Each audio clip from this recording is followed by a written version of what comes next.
बिस्मिल्लाहिर्रहमानिर्रहीम। शुरू अल्लाह के नाम से जो बड़ा मेहरबान नहायत रहम वाला। अस्सलाम वालेकुम प्यारे दोस्तों, कैसे हैं आप सब? उम्मीद करती हूँ ठीक होंगे। अच्छा जी, अज दी वीडियो च मैं तुहानू कुछ ऐसा दसांगी, ऐसी खाद भी दसांगी जिहड़ी तुहाडे जानन च जरूरी है कि जिहड़ी तुसीं अपने पौधों नूं इस वक्त पाओ कि पौधे माशाअल्लाह हरे भरे हो जाण। ते ऐ मेरा पौधा तुसीं वेख सकदे हो, इहनूं ना पता नहीं की कीड़ा लग गया या की पत्ते मुड़ रहे ने, खाद की कमी है, जो भी इहदा इलाज भी तुहानू दसांगी कि इहदे नाल तुसीं की करना। इहदे पत्तियां ते एक ते छोटे छोटे चटाक मार रहे ने ते दूईयां नीयां कलियां ਜਿਹੜੀਆਂ आ रही ने ना, उन्हां दे पत्ते थोड़े थोड़े जल रहे ने। ते इहदे बारे भी मैं तुहानू दसांगी, तुसीं वीडियो च बने रहो। सारा कुछ ना तुहानू इस वीडियो दे विच, इस वीडियो दी मालूमात सारी जिहड़ी है ना तुहानू इस च दे दांगे। ते वीडियो च तोड़ तक बने रहो। ते मैं तुहानू दसदी हां कि इस पौधे नूं ना कीड़ा बन गया ते कीड़ा जिहड़ा ने नवां पहले मैं कट्टिया सी, माशाअल्लाह नवीआं फोटां कढ रिहा है ते बहुत ही प्यारा लग रहा सी। लेकिन अचानक तो इहदे पत्ते ने जिहड़े मुड़ने शुरू हो गए ने ते तुसीं वेख सकदे हो कि माशाअल्लाह पत्तियां दी शाइनिंग ते ठीक है ते पत्ते कटे कटे ते पत्तियां दे विच चिट्टे चिट्टे स्टाक ते काले काले ने तुहानू नज़र आ रहे होणगे धब्बे जे। ते इह ना मैं इन्हां नूं ना वेख के ते फिर मैं इन्हां लई निम।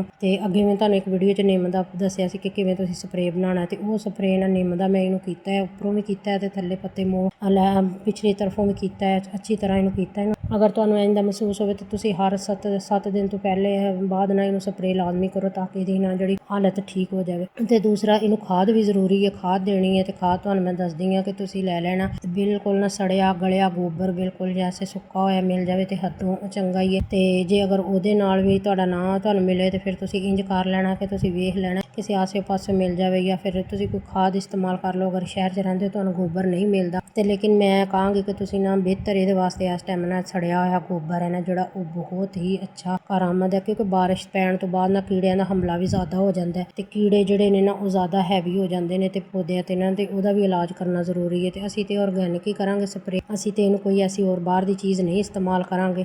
ਇਹ ਵੇਖ ਸਕਦੇ ਤੁਸੀਂ ਪੱਤਿਆਂ ਦੇ ਪਿਛਲੀ ਤਰ੍ਹਾਂ ਵੀ ਨਾ ਤੁਹਾਨੂੰ ਚਿੱਟੇ ਚਿੱਟੇ ਧੱਬੇ ਜਿਹੇ ਨਜ਼ਰ ਆ ਰਹੇ ਹੋਣਗੇ। ਮੈਂ ਤੁਹਾਨੂੰ ਇਸ ਵਾਸਤੇ ਦਿਖਾ ਰਹੀ ਹਾਂ ਕਿ ਤੁਹਾਨੂੰ ਵੀ ਪਤਾ ਹੋਣਾ ਚਾਹੀਦਾ ਤੁਹਾਡੇ ਪੌਦੇ ਨਾਲ ਤੇ ਨਹੀਂ ਇੰਜ ਹੋ ਰਿਹਾ ਤੇ ਫਿਰ ਤੁਸੀਂ ਨਾ ਦਸਤੀ ਨਿੰਮ ਦਾ ਸਪਰੇ ਬਣਾਓ ਤੇ ਬਣਾ ਕੇ ਉਹਨੂੰ ਕਰੋ ਤੇ ਹਰ 7ਵੇਂ ਦਿਨ ਬਾਅਦ ਕਰੋ। ਜਿਹੜੇ ਪੌਦੇ ਬਿਲਕੁਲ ਸਹੀ ਹਾਲਤ 'ਚ ਹੋ ਜਾਣ ਤੇ ਫਿਰ ਤੁਸੀਂ ਮਹੀਨੇ ਬਾਅਦ ਕਰ ਲਓ, 15 ਦਿਨਾਂ ਬਾਅਦ ਕਰ ਲਓ, ਫਿਰ ਕੋਈ ਹਰਜ ਨਹੀਂ। ਇਹ ਮੇਰਾ ਗੁਲਾਬ ਦਾ ਪੌਦਾ ਇਹ ਵੀ ਮੈਂ ਤੁਹਾਨੂੰ ਵਿਖਾ ਰਹੀ ਹਾਂ। ਇਹ ਮਾਸ਼ਾਅੱਲਾ ਬਿਲਕੁਲ ਤੁਹਾਨੂੰ ਦੱਸਿਆ ਸੀ ਸੁੱਕ ਗਿਆ, ਹੁਣ ਮਾਸ਼ਾਅੱਲਾ ਕਾਫੀ ਸ਼ਾਖਾਂ ਕੱਢ ਲਈਆਂ ਨੇ, ਨਈਆਂ ਕਲੀਆਂ ਕੱਢ ਲਈਆਂ ਨੇ। ਅੱਲਾਹ ਤਾਲਾ ਦਾ ਸ਼ੁਕਰ ਹੈ ਕਿ ਅੱਲਾਹ ਤਾਲਾ ਨੇ ਮੈਨੂੰ ਯਕੀਨ ਮੰਨੋ ਫੁੱਲ ਲੈ ਕੇ ਆਈ ਸਾਂ ਤੇ 2 ਕਲਰ ਦੇ ਫੁੱਲ ਦਿੰਦਾ ਸੀ, ਮੈਨੂੰ ਬੜਾ ਪਸੰਦ ਸੀ, ਸ਼ੇਡ ਵਾਲੇ ਫੁੱਲ ਦਿੰਦਾ ਤੇ ਮੈਂ ਬੜੀ ਖੁਸ਼ ਹੋਈ ਸਾਂ। ਇਹਨੇ 2-3 ਫੁੱਲ ਚੱਕੇ। ਫਿਰ ਅਚਾਨਕ ਤੋਂ ਜਦੋਂ ਮੈਂ ਇਹਨੂੰ ਸ਼ਿਫਟਿੰਗ ਕੀਤੀ ਤੇ ਜਦੋਂ ਵੇਖਿਆ ਪੌਦੇ ਦੇ ਵਿੱਚ ਨਾ ਇਹਦੀਆਂ ਜੜ੍ਹਾਂ ਗਲਣੀਆਂ ਸ਼ੁਰੂ ਹੋ ਗਈਆਂ ਗਮਲੇ ਵਿੱਚ, ਤੇ ਮੈਨੂੰ ਬੜਾ ਹੀ ਆਇਆ ਕਿ ਅੱਲਾ ਜੀ ਮੇਰਾ ਤੇ ਗਮਲਾ ਬਿਲਕੁਲ ਇਹ ਤੇ ਖਰਾਬ ਹੋ ਜਾਏਗਾ। ਲੇਕਿਨ ਅੱਲਾਹ ਤਾਲਾ ਦਾ ਸ਼ੁਕਰ ਅਲਹਮਦੁਲਿਲਾ, ਅੱਲਾ ਨੇ ਮੈਨੂੰ ਆਪਣਾ ਜਿਹੜਾ ਮਿਹਨਤ ਦਾ ਨਾ ਫਲ ਦਿੱਤਾ ਹੈ। ਮੇਰਾ ਪੌਦਾ ਦੁਬਾਰਾ ਹਰਾ ਭਰਾ ਹੋਣ ਲੱਗ ਪਿਆ, ਸ਼ੁਕਰ ਅਲਹਮਦੁਲਿਲਾ। ਤੁਸੀਂ ਵੀ ਇਸੇ ਤਰ੍ਹਾਂ ਮਿਹਨਤ ਕਰੋ, ਇਸੇ ਤਰ੍ਹਾਂ ਖਾਦ ਪਾਓ, ਇਹਨਾਂ ਨੂੰ ਸਪਰੇ ਕਰੋ ਤੇ ਇਨਸ਼ਾਅੱਲਾ ਤੁਹਾਡੀ ਮਿਹਨਤ ਦਾ ਫਲ ਵੀ ਅੱਲਾ ਜ਼ਰੂਰ ਦੇਗਾ। ਤੁਹਾਡੇ ਪੌਦੇ ਵੀ ਇਸੇ ਤਰ੍ਹਾਂ ਤਰੋ ਤਾਜ਼ਾ ਹੋ ਜਾਣਗੇ। ਤੇ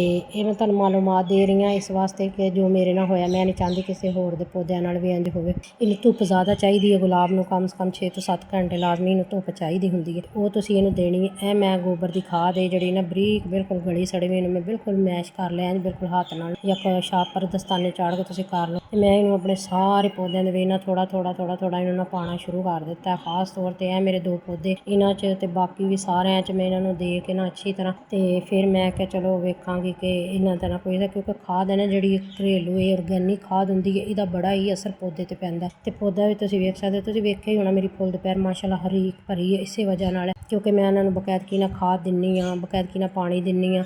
ਤੇ ਮਾਸ਼ਾਅੱਲਾ ਫੁੱਲ ਤੇ ਡੇਲੀ ਦੇ ਨਾ ਇਹਨੇ 8, 10, 12 ਫੁੱਲ ਦਿੰਦੀ ਹੈ। ਤੇ ਇਨਸ਼ਾਅੱਲਾ ਹੁਣ ਅੱਗੋਂ ਜ਼ਿਆਦਾ ਮੌਸਮ ਸਹੀ ਹੋ ਜਾਏਗਾ, ਹੁਣ ਹੋਰ ਜ਼ਿਆਦਾ ਦੇਗਾ। ਤੇ ਮੈਂ ਸਾਰੇ ਪੌਦੇ ਆਪਣੇ 'ਚ ਥੋੜੀ ਖਾਦ ਪਾਈ ਹੈ, ਤੁਸੀਂ ਵੀ ਪਾ ਲਿਓ। ਤੇ ਇਸੇ ਤਰ੍ਹਾਂ ਬਣਾ ਲਿਓ ਗੋਬਰ ਦੀ, ਅਗਰ ਕੰਧ ਨਾਲ ਲੱਗਾ ਹੋਇਆ ਗੋਬਰ ਜਿਹੜਾ ਉਹਦੇ ਤੁਸੀਂ ਉਹਨੂੰ ਲੈ ਲਿਓ, ਉਹਨੂੰ ਲੈ ਕੇ ਬਰੀਕ ਕਰਕੇ ਉਹਨੂੰ ਪਾਇਓ। ਉਹ ਜ਼ਿਆਦਾਤਰ ਹੁੰਦਾ ਕਿਉਂਕਿ ਉਹ ਜ਼ਿਆਦਾ ਸੁੱਕ ਵੀ ਜਾਂਦਾ, ਗਲਿਆ ਸੜਿਆ ਉਹ ਵੀ ਹੁੰਦਾ। ਤੇ ਇਸੇ ਤਰ੍ਹਾਂ ਤੁਸੀਂ ਘਰ ਇਹਨੂੰ ਬਣਾ ਲੈਣਾ, ਬਣਾ ਕੇ ਆਪਣੇ ਤਮਾਮ ਪੌਦਿਆਂ ਨੂੰ ਦੇਣਾ। ਜਿਹੜੇ ਪੌਦੇ ਤੁਹਾਡੇ ਖਰਾਬ ਹੋ ਰਹੇ ਗਏ ਨੇ ਉਹਨਾਂ ਨੂੰ ਵੀ ਤੁਸੀਂ ਦੇਣਾ ਤੇ ਪਾਣੀ ਕਮ ਦਿਓ। ਤੇ ਮੈਂ ਤੇ ਪਾਣੀ ਇਸ ਵਾਸਤੇ ਨਹੀਂ ਇਸ ਟਾਈਮ ਇਹਨਾਂ ਨੂੰ ਦਿੱਤਾ ਕਿਉਂਕਿ ਇਹਨਾਂ ਦੇ ਥੱਲੇ ਬੜੀ ਨਮੀ ਹੈ, ਇਹਨਾਂ ਨੂੰ ਪਾਣੀ ਮਿਲਿਆ, ਸਾਡੇ ਬਾਰਿਸ਼ ਬਹੁਤ ਜ਼ਿਆਦਾ ਹੋਈ ਸੀ। ਅਗਰ ਬਾਰਿਸ਼ ਹੋਈ ਵੀ ਹੋਵੇ ਤੇ ਫਿਰ ਤੁਸੀਂ ਇਹਨਾਂ ਨੂੰ ਪਾਣੀ ਨਹੀਂ ਦੇਣਾ, ਫਿਰ ਉੱਤੇ ਖਾਦ ਹੀ ਪਾ ਦਿਓ। ਕੋਸ਼ਿਸ਼ ਤੇ ਤੁਸੀਂ ਇਹ ਕਰੋ ਕਿ ਬਾਰਿਸ਼ ਤੋਂ ਪਹਿਲੇ ਖਾਦ ਪਾ ਦਿਓ। ਤੇ ਅਗਰ ਬਾਰਿਸ਼ ਅਚਾਨਕ ਤੋਂ ਹੋ ਵੀ ਜਾਵੇ ਕੋਈ ਨਹੀਂ ਪਾ ਦਿਓ, ਫਿਰ ਬਾਅਦ 'ਚ ਅਗਰ ਖੁਸ਼ਕ ਹੋ ਜਾਵੇ ਤੇ ਪਾਣੀ ਉੱਤੇ ਲਾ ਦਿਓ, ਕਿਉਂਕਿ ਇਹਦਾ ਅਸਰ ਇਹਨੂੰ ਮਿਲਦਾ ਰਹੇਗਾ। ਤੇ ਇਸੇ ਤਰ੍ਹਾਂ ਤੁਸੀਂ ਆਪਣੇ ਤਮਾਮ ਪੌਦਿਆਂ ਦੇ ਵਿੱਚ ਇਸੇ ਤਰ੍ਹਾਂ ਖਾਦ ਪਾ ਲੈਣੀ ਹੈ। ਪਾ ਕੇ ਤੇ ਇਹਨੂੰ ਮੈਂ ਤੁਹਾਨੂੰ ਜਿਵੇਂ ਦੱਸਿਆ ਉਵੇਂ ਇੰਨੀ ਮਿਕਦਾਰ ਪਾ ਲਓ ਜਿੰਨੀ ਤੁਹਾਡੇ ਪੌਦੇ ਦੀ ਹੈ, ਕਿਉਂਕਿ ਨੁਕਸਾਨ ਨਹੀਂ ਦੇਗੀ। ਤੇ ਇਸੇ ਤਰ੍ਹਾਂ ਤਮਾਮ ਪੌਦਿਆਂ ਨੂੰ ਤੁਸੀਂ ਆਪਣੇ ਨੂੰ ਪਾ ਸਕਦੇ ਹੋ ਤੇ ਮੇਰੇ ਪੌਦਿਆਂ ਵਾਂਗਣ ਹਰੇ ਭਰੇ ਰੱਖ ਸਕਦੇ ਹੋ। ਮੇਰੇ ਚੈਨਲ ਨੂੰ ਸਬਸਕ੍ਰਾਈਬ ਲਾਜ਼ਮੀ ਕਰਿਆ ਕਰੋ, ਵੀਡੀਓ ਨੂੰ ਅੱਗੇ ਤੱਕ ਸ਼ੇਅਰ ਕਰਿਆ ਕਰੋ, ਲਾਈਕ ਕਮੈਂਟ ਕਰ ਦਿਆ ਕਰੋ।